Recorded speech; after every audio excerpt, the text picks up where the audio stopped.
What is up, you guys? Welcome back to the channel. It's your girl Jada here, back with another video. So today we're going to be diving into the 90 Day Fiancé season 10. This is their reunion part 1. So let's get into it. Obviously we know that they like to have a little segment in the beginning when everybody's walking in, getting ready, meeting up with each other. So we're going to talk about that real quick. So Ashley kicks off the day. She's saging the space. Apparently Nikki, she's still been talking with Igor or Justin, and she went back to Moldova apparently 2 months ago for his birthday. But then after the trip, she came back home and he was like, yeah, I just kind of want to be friends. And she was like, yeah, I'm kind of confused at this point. And I'm like, girl, I'm confused for you, because why are you even entertaining this man still? So as soon as Clayton walked in, Manuel just started some ish about his mom living in the closet, as if that wasn't her choice, because they do live in a 1-bedroom apartment, but apparently it's Clayton's apartment and his mom just decided to live with him. So it's like, where else are you gonna go if there's only 1 bedroom? You know what I mean? So I don't know what that was about. I don't know what Manuel was on about, but it's just like, at the same time, Manuel, aren't you the same person that lied to your family, telling them you was gonna be leaving for work, but like you end up leaving to go to a whole other country to live and get married to your wife? Like, we're not gonna go there, child. We need some lip gloss. We're looking a little dry. There we go. There we go. I think fashion-wise, everyone looked pretty good. There wasn't too much of a major faux pas or like some fashion atrocities going on, because there have been a few on this show, if we're going to be honest. But this was the first time that everyone looked decent. I really like Jasmine's look. I love that dress on her. Fit her like a glove. I also really like Nikki's dress. I think it definitely encapsulated her personality, and I loved how Ashley looked as well. I love the green on her. But I do also really like that Sophie switched her hair back to dark brown from blonde, even though I do like the blonde on her as well. She said she just wanted a change, and I think she looked good with the brown as well. And also I want to say congratulations and give a shout out to Ashley for losing over 100 pounds. We find out. Good for her. Also, I noticed that Devin had lost some weight as well. I don't know if she's gonna touch on that or talk about it during the reunion, but I know Ashley was kind of the only one who was kind of like forthcoming about like losing 100 pounds, and she was happy about it. So that's all I'm gonna say on that. Now, when we get to the show, Justin, he just comes out of nowhere and he says to Nikki, babe, you look beautiful. And I'm like, ain't y'all only friends? Like, that's what Nikki said to us before the show started, is that you said you just wanted a friendship. So why are you calling her babe? Like, Justin, Igor, what's that about? Like, what's the babe? So Ashley and a couple other people kind of called him out on that and was like, you need to figure out what you want to do, because either you friends or you calling her babe, y'all in a relationship. Like, what is it? They also had Ashley, she was reading her cards before everything was set to start, and they really got into it. I forgot what she pulled, but I think it was with regards to truth, like the truth coming out really quickly and people judging people based on the truth that's said. And there was a third card, but I can't remember what she said. But either way, recently Clayton and Annalie moved from Kentucky to Tulsa, Oklahoma, and of course his mom moved with them, and you could clearly see that Annalie is not really all that happy about it. Sam and Citra, we find out, are expecting their first child. That was quick. I saw her Instagram post actually where she was announcing that she was pregnant. I think this was right after this part 1 of the reunion was released over on TLC. So yeah, they finally announced that, they were expecting. So happy for them. So we're gonna move to Rob and Sophie. We only talked about Rob and Sophie, Ashley and Manuel, and a little bit of Jasmine and Gino in this first portion. Apparently right after they were married, they moved to Austin, Texas from LA. Thank God, because I was already saying that in my other recaps. I was like, you already know it's so expensive to live in LA. Like, you don't really have the money to be moving into a better apartment or house. So why don't you just move? Find another job, find something that could help you to get to another state so that you could be able to actually afford something nice for your soon-to-be family. Technically, they are a family already, but when they have kids and all that stuff, you want a house. They finally find a nicer place with a bathroom actually in the house, so I was proud of Rob. Rob was actually hoping that no one brought up the infidelity thing, but of course that was one of the very first questions. All right, we kind of have to talk about it, Rob. I'm sorry. So Justin was making excuses for Rob, basically saying that it's not cheating what he was doing, and basically bringing up that people don't really understand how difficult it is to be a man and not have your woman by your side because you're in a long distance relationship. And I'm just like, it's still cheating though. Like, what are you talking about? But according to Rob, he hasn't found himself in another similar situation since. Sophie's mom, Claire, comes on and she does bring up the whole apartment thing. And of course, Sophie does argue that it wasn't the best place, and Rob thinks that they're both in the wrong for saying that. Now, Claire also kind of insinuates that Sophie was working 3 jobs in London at one point while Rob was out of a job, but according to Rob, he was never jobless. He was always working at least 1 or 2 jobs, so he didn't really know what she was talking about, but that's what was said. And then Rob, as they're having this argument, he pretty much says to Claire that she is the epitome of the pot calling the kettle black when it comes to dating certain types of guys, because Claire was running on and basically insulting Rob, and you could tell that they still don't have a decent relationship. But it's like she kept coming after him, basically saying that she still doesn't really think Rob is the best guy for her daughter Sophie. And yeah, he was definitely going in on her about, you know, her not really picking the best guys for herself, and also with regards to, you know, possibly not having a job. It definitely got really heated. Sophie ended up getting caught up in the middle yet again, and Rob kind of feels like Sophie never has his back. But it looks as though everyone else on the show had Rob's back during the argument when everything was going down. During the break, when everyone asked Sophie about the situation between her mom and Rob, Sophie just says Rob can protect himself and that she would just move on from it if they can't work it out. And I'm just like, what do you mean move on from it? Rob walks in at the same time, which is so awkward because it's like, dang, you know, what are you talking about? Like, are you trying to leave him, divorce him? Like, move on from it. What does that mean, Sophie? She doesn't go into detail, but Rob basically says to everyone that Sophie doesn't really support him. She never really is supportive of him. And Devin turns and tells Sophie that she should be her spouse's biggest advocate, and that if they do have any issues, they should just wait until they're by themselves and then have the discussion. But when in front of other people, you should kind of be a united front. And I kind of agree with her to a certain extent with that, because I do think that when you kind of come after your partner in front of everybody else, that it definitely looks really bad, and it definitely makes me think that you guys might be on the verge of, you know, that's all I'm gonna say. But you could tell that everything was kind of flying over Sophie's head just a little bit because she wasn't really understanding where everybody was coming from. But I do think that at the end of it all, that she did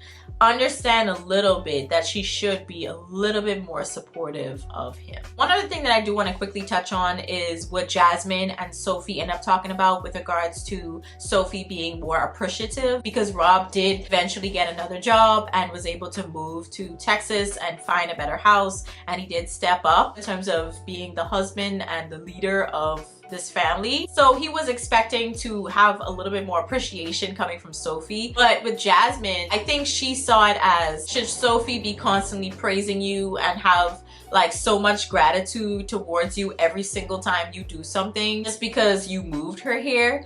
And I was just like, that's not really what he's saying. He's saying he just wanted her to be a little bit more appreciative of him actually trying to step up and do what he needs to do as a husband. So yeah, I thought that was pretty interesting. We're just gonna move on to Ashley and Manuel. So Manuel seems okay with Ashley's witch practices now, because remember, she did kind of come out to him in regards to her being a witch in the very first couple of episodes, and he was very confused by it. You could see it all over his face. He was like, what does that even mean? I personally don't even know what that means. I'm just going to be real with with you. But as of right now, he seems okay with it because he doesn't really see anything bad with what she's doing. And then Ashley starts out of nowhere talking about sex magic and basically talking about male appendage shaped candles and how people should burn that in terms of having a healthy sex life, and also if you want to have kids or something like that. I don't know.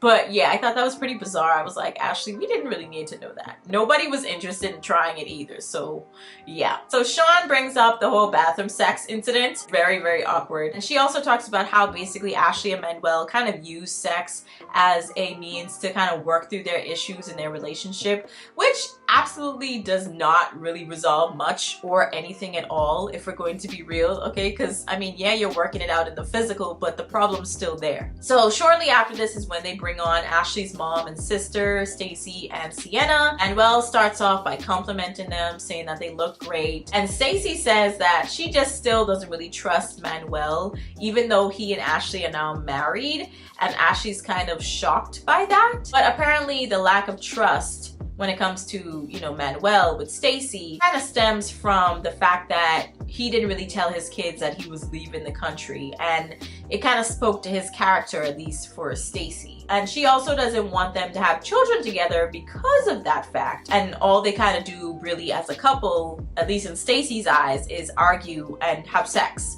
Which, I mean, based on what we've seen this entire season, is pretty much true. It's on par. But Sienna, she kind of feels similarly, and she does get a little emotional talking about it because she wants the best for her sister. And I would want the best for my siblings as well. So I completely understand where she and her mom are coming from when it comes to Ashley. Completely get it. But Ashley doesn't think that he was being dishonest about the whole thing with his kids. But let's be real, he definitely was, because he told them that he, again, like I said at the beginning, was going to find work, all right? But he ended up moving to a whole other country and was marrying you. So I'm just saying, it's a little sketch. And also around this time, was that Sophie that I heard speak in Spanish? Like, y'all let me know. I didn't really zoom in on her face, but I think it was her talking and it was in Spanish. So I was like, okay, I didn't know you could speak Spanish, Sophie, I see you. But we had a lot of Spanish speakers on there, so they were also kind of communicating with Manuel in Spanish as well. Then they decided to discuss how kind of secretive Manuel is, and Ashley still feels like she doesn't really know everything about the man that she married. And that's worrisome, because it's like, what do you mean? What do you mean you still don't really know?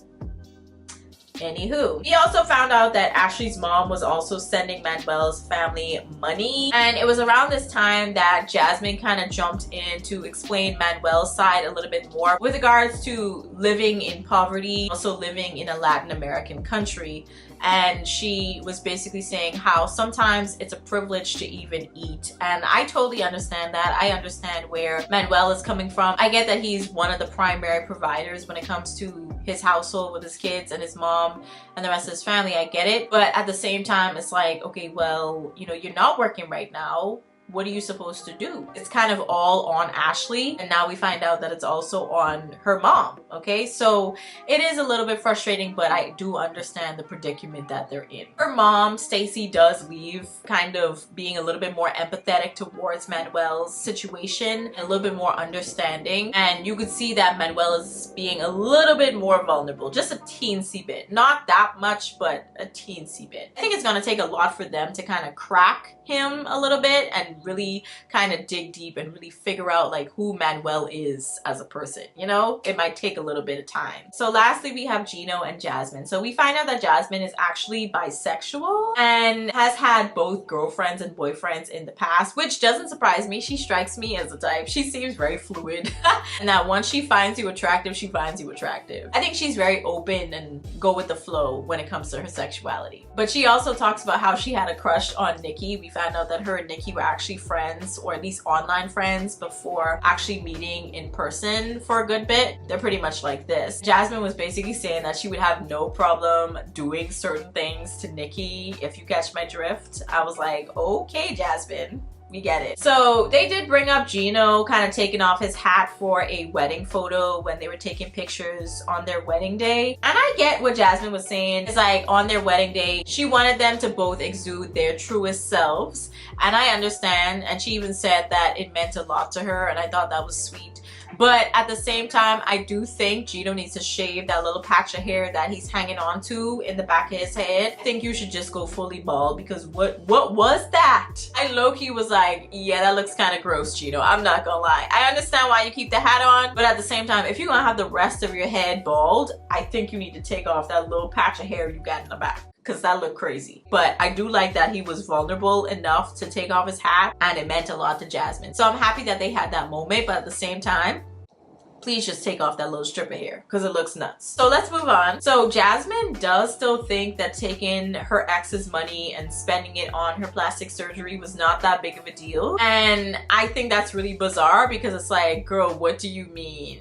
Like, anyways, so they start talking about, you know, sex with their exes and their fights, and Jasmine admits to having anger issues.